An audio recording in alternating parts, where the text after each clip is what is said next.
So my name is Nick Andrews. I'm a senior partner at FleishmanHillard. We're a big international PR communication company. Just been on a panel talking about how to manage cyber breaches. Myself representing PR, we had a lawyer, we had a forensic person, guy who runs security for a bank. Good discussion, yeah.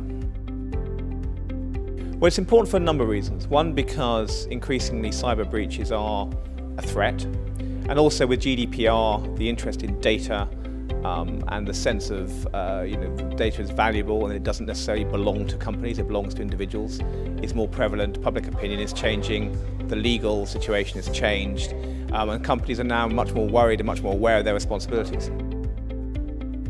I think the first thing is that companies need to be properly prepared.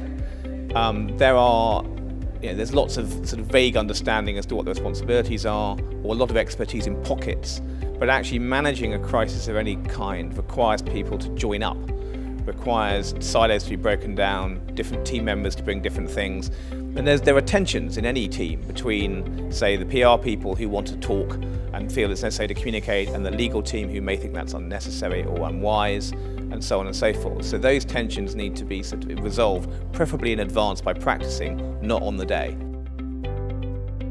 Well, from a public perspective, what you're going to find is that people are going to largely lose interest. What you find is that from the media perspective, is that the type of breach that warrants an article or a TV piece has to have something exceptional about it. Just a breach is no longer news. So it has to be a really big breach, or it has to be a breach that involves a well-known company, or it has to be a breach that has actual harm for people, or more often than not, the breach itself isn't the issue, it's screwing up the handling of the breach, which becomes news.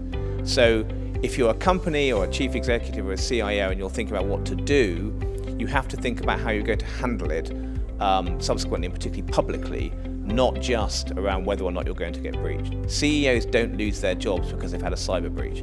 CEOs lose their jobs because they've handled the aftermath badly.